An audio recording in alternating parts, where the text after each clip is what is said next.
CBI और ED द्वारा दी जा रही ताबड़तोड़ कार्रवाई से आम आदमी पार्टी की नींद उड़ गई है। केजरीवाल एंड कंपनी को यह डर सताने लगा है कि सीबीआई और ईडी शराब घोटाले में दूध का दूध और पानी का पानी कर देगी, तो आम आदमी पार्टी के लिए जनता के सामने जाना मुश्किल हो जाएगा। ऐसे में पार्टी के बड़बोले सांसद संजय सिंह तिलमिला गए।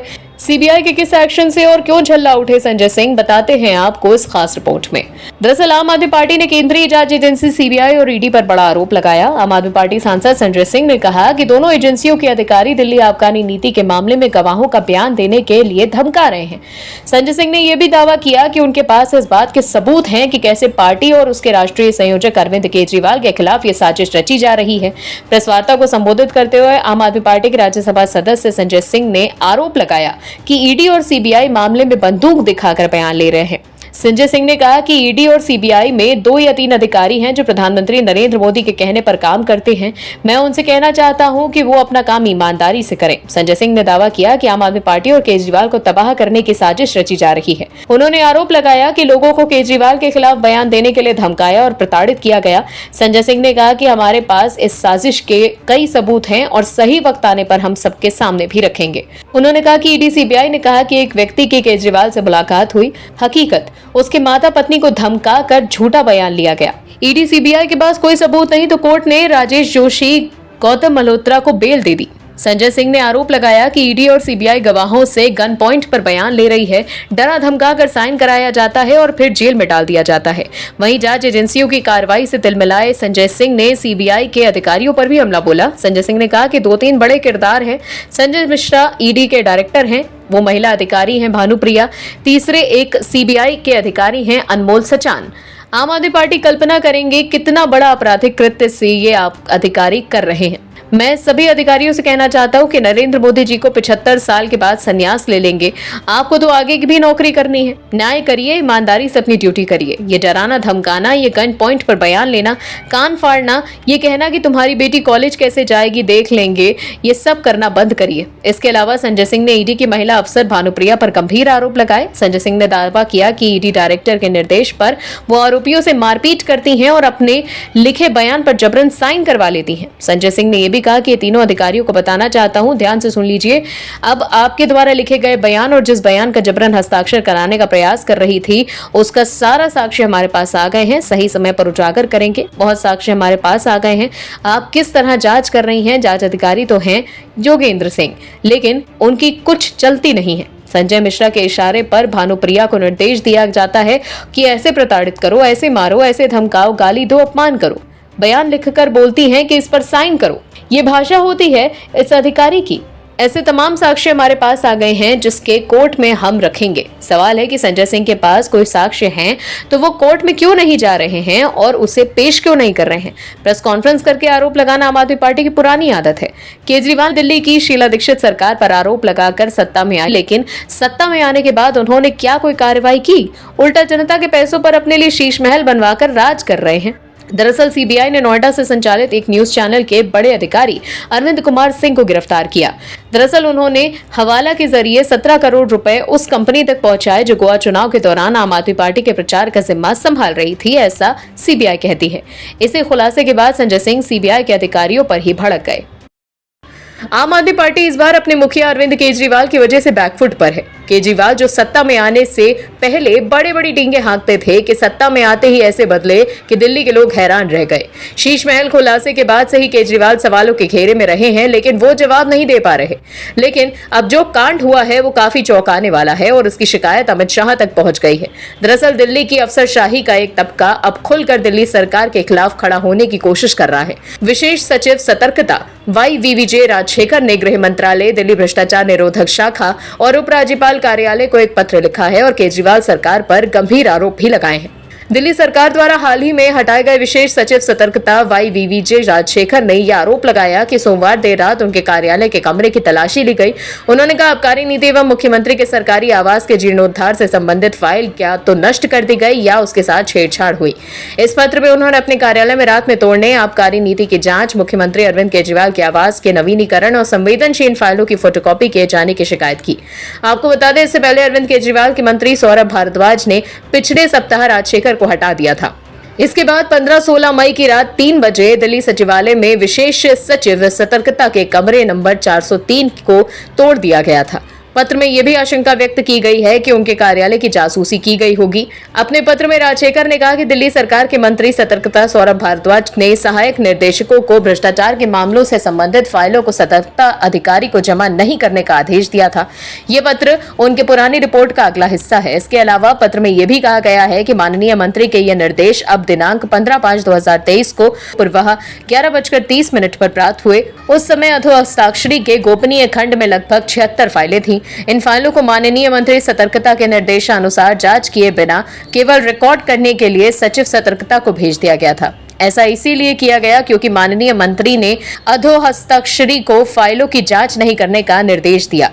तो देखा आपने कैसे एक वरिष्ठ अधिकारी ने पत्र लिखकर गंभीर आरोप लगाए हैं। इस तरह से अधिकारी का मोर्चा खोलना केजरीवाल के लिए किसी झटके से कम नहीं।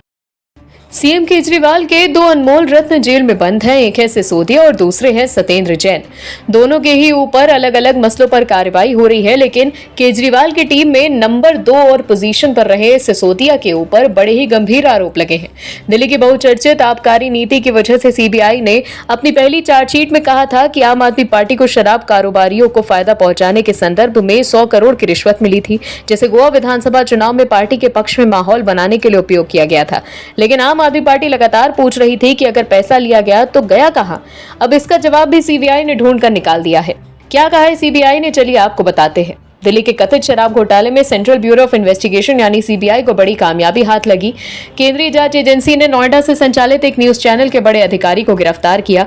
आरोप है कि उन्होंने हवाला के जरिए 17 करोड़ रुपए उस कंपनी तक पहुंचाए जो गोवा चुनाव के दौरान आम आदमी पार्टी के प्रचार का जिम्मा संभाल रही थी।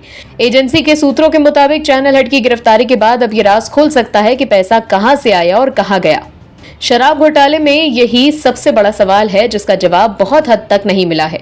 आम आदमी पार्टी के कई नेता और खुद मुख्यमंत्री अरविंद केजरीवाल भी जांच एजेंसियों से बार बार पूछते रहते हैं कि घोटाला हुआ तो पैसा कहां गया। सीबीआई ने 12 मई को अरविंद कुमार सिंह को गिरफ्तार करा था, जो कि इंडिया हेड नाम के न्यूज चैनल में कमर्शियल हेड और प्रोडक्शन कंट्रोलर हैं। कोर्ट ने अरविंद को सीबीआई की कस्टडी में भेज दिया। बताया जा रहा है कि सीबीआई हवाला ऑपरेटर्स के व्हाट्सएप चैट के जरिए अरविंद सिंह तक पहुंची।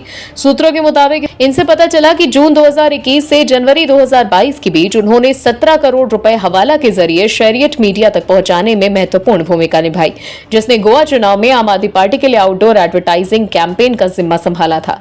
एक रिपोर्ट के मुताबिक एक वरिष्ठ अधिकारी ने कहा कि रिमांड के दौरान आरोपी का कुछ गवाहों से आमना सामना कराया गया। उनका मोबाइल फोन जब्त किया जा चुका है और व्हाट्सएप चैट कॉल्स के रूप में कई महत्वपूर्ण डेटा भी मिले हैं। डिजिटल और बाकी के दस्तावेजी सबूतों से उनका सामना कराया जा रहा है। सीबीआई ने हाल ही में चैनल के एक और वरिष्ठ अधिकारी अर्जुन पांडे के खिलाफ चार्जशीट दाखिल की है, जिसका नाम एफआईआर के आरोपी में दर्ज किया गया है। वहीं दर्ज एफआईआर से आम आदमी पार्टी की नींद उड़ गई है। देखना होगा कि इंडिया हेड नाम के न्यूज चैनल के कमर्शियल हेड और प्रोडक्शन कंट्रोलर अरविंद कुमार सिंह कौन से राज खोलते हैं। आम आदमी पार्टी की मुश्किलें लगातार बढ़ती जा रही हैं। केजरीवाल अपने नेताओं को कट्टर ईमानदार बता रहे हैं, लेकिन पार्टी के नेताओं का जेल जाने का सिलसिला नहीं थम रहा। कथित शराब घोटाला नीति मामले में जांच एजेंसियों की कार्रवाई से आम आदमी पार्टी में खलबली मच गई है। सीबीआई की कार्रवाई पर आम आदमी पार्टी सांसद संजय सिंह ने बयान दिया कि सीबीआई के अधिकारी जबरदस्ती डरा धमका कर बयान ले रहे हैं। हालांकि संजय सिंह के बयान देने से कार्रवाई तो नहीं रुक रही। एक न्यूज चैनल के वरिष्ठ अधिकारी की गिरफ्तारी के बाद अब सीबीआई ने दिल्ली आबकारी नीति मामले में आम आदमी पार्टी के कार्यकर्ता चरणप्रीत सिंह को गिरफ्तार किया। सीबीआई ने आरोप लगाया कि चरणप्रीत सिंह, जो दिल्ली में है, हवाला संचालकों से पैसा इकट्ठा कर रहा था और पार्टी के 2022 गोवा विधानसभा चुनाव अभियान के दौरान किए गए खर्चों के लिए इसे आगे वितरित कर रहा था। अभी हाल ही में सीबीआई ने अरविंद कुमार सिंह नाम के एक मीडिया अधिकारी को कथित तौर पर 17 करोड़ रुपए शरीयत मीडिया को स्थानांतरित करने के आरोप में गिरफ्तार किया था, जिसने गोवा चुनाव के दौरान आम आदमी पार्टी के लिए बाहरी विज्ञापन अभियान को संभाला था। चरणप्रीत सिंह ने कथित तौर पर वितरण के लिए 17 करोड़ रुपए की राशि के एक हिस्से को संभालने का काम किया। अधिकारियों ने कहा कि वो हवाला संचालकों से पैसा इकट्ठा करने और इसे अभियान के उद्देश्यों के लिए वितरित करने के लिए अधिकृत कई व्यक्तियों में से एक था। सीबीआई की प्राथमिकी में आरोप लगाया गया है कि शराब कारोबारियों को लाइसेंस देने के लिए 2021-22 की दिल्ली आबकारी नीति कुछ डीलरों के लिए उनके पक्ष में रही। डीलरों ने इसके लिए कथित रूप से रिश्वत दी थी। सत्तारूढ़ आम आदमी पार्टी ने इन आरोपों का जोरदार खंडन किया है। सीबीआई के एक प्रवक्ता ने कहा कि ऐसा आगे आरोप लगाया गया कि आबकारी नीति में संशोधन, लाइसेंसधारियों को अनुचित लाभ देना, लाइसेंस शुल्क में छूट या कमी, अनुमोदन के बिना L1 लाइसेंस का विस्तार आदि सहित अनियमितताएं की गई। ये भी आरोप लगाया गया था कि इन कृत्यों की गिनती पर अवैध लाभ निजी पार्टियों द्वारा उनकी लेखा पुस्तकों में गलत प्रविष्टियां करके संबंधित लोक सेवकों को भेज दिया गया था। सीबीआई के एफआईआर में आरोप लगाया गया है कि दिल्ली सरकार की आबकारी नीति 2021-22 के जरिए कुछ डीलरों को फायदा पहुंचाया गया। इन डीलरों ने इसके बदले मोटी रकम रिश्वत के तौर पर दी थी। हालांकि आम आदमी पार्टी इन आरोपों को पूरी तरह से नकारती रही है। इसके बाद ये भी आरोप लगाए गए थे कि आबकारी नीति को बनाने में कई अन्य लापरवाहियां भी की गई थी। इसके तहत लाइसेंस शुल्क कम किया गया और L1 लाइसेंसों को बिना अप्रूवल लिए ही विस्तार दे दिया गया। मोदी सरकार के सत्ता में आने के बाद से देश रॉकेट की रफ्तार से आगे बढ़ रहा है। पीएम मोदी ने ऐसे कई फैसले लिए हैं जिससे भारत का डंका पूरी दुनिया में बजा है। भारत और अमेरिका जैसे विकसित देशों के साथ कदम से कदम मिलाकर चल रहा है। वहीं पाकिस्तान जो कभी बात बात पर हमें आंख दिखाता था, आज उसकी ऐसी हालत हो गई है कि भारत के सामने गिड़गिड़ाने पर मजबूर है। ये सब पीएम मोदी के नेतृत्व और मजबूत सरकार की वजह से ही संभव हुआ। मोदी सरकार ने पाकिस्तान की ऐसी धुलाई की है कि विपक्ष भी पाकिस्तान को लेकर मोदी सरकार को कुछ नहीं बोल पाता। ऐसे में राहुल गांधी अब चीन को लेकर मोदी सरकार को घेरते हैं, लेकिन राहुल गांधी को यह देखना चाहिए कि कैसे पीएम मोदी के नेतृत्व में भारत ने चीन को 440 वोट का झटका दिया। भारत ने अब चीन की सबक सिखाना शुरू कर दिया है। भारत ने चीन को आर्थिक तौर पर बड़ा नुकसान पहुंचाया है क्योंकि पीएम मोदी के फैसलों का असर अब दिखने लगा है। दरअसल ग्लोबल ट्रेड रिसर्च इनिशिएटिव यानी GTRI की एक रिपोर्ट के मुताबिक चीन से इलेक्ट्रॉनिक सामान के आयात में गिरावट आई है।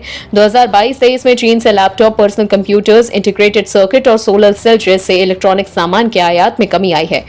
GTRI की रिपोर्ट के मुताबिक इलेक्ट्रॉनिक वस्तुओं में आयात में गिरावट मोदी सरकार की योजना PLI यानी प्रोडक्शन लिंक्ड इनिशिएटिव की वजह से आई है।